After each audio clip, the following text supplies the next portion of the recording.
Honey trap प्रकरणामध्ये विजय वडेट्टीवार यांनी मोठा दावा केलेला आहे। हनी ट्रॅप प्रकरणामध्ये सरकार विरोधकांकडे मोठी माहिती आहे। या प्रकरणामध्ये मोठी माहिती आहे। नाशिकच्या सीडीमुळे राज्यात शिंदेंची सत्ता आल्याचा दावाही वडेट्टीवारांनी केला। हे सर्व पुरावे दाखवायचे झाले तर तिकीट लावावं लागेल असंही विजय वडेट्टीवारांनी म्हटलंय।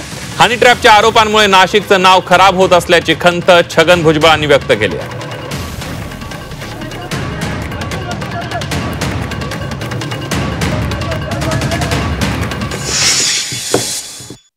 मागच्या वेळेस शिंदे सरकार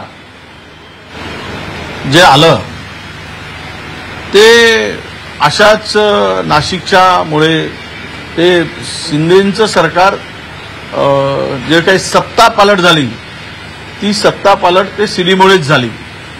एवढा मोठा ते प्रकरण आहे। अनेक ऑफिसर, अनेक IAS असतील, अनेक माजी आजी जे काही आहे त्याच्यात खूप मोठी माणसं आहेत। त्यावर काही अधिक बोलण्याची गरज नाही। ते ज्यावेळेस आम्ही दाखवू त्यावेळेस मग आम्हाला तिकीटच लावावी लागेल 10-20 हजार रुपयाची, आणि ते तिकीट लावूनच ते सगळं चित्र दाखवावं लागेल।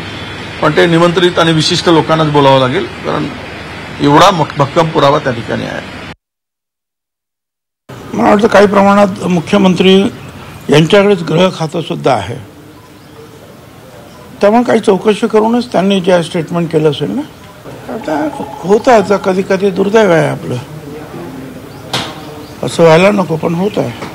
अनेक गोष्टी घडत असतात, काही इतर काही गुन्हे शहरामध्ये घडतात, कधी रस्त्यावरून आपलं नाव खराब होतं तर कधी अनेक काहीतरी मर्डर्स वगैरे होतात, तर कुठे शेतकऱ्यांचे पैसे डुबवले जातात, अशा असंख्य गोष्टींनी काहीतरी होतात।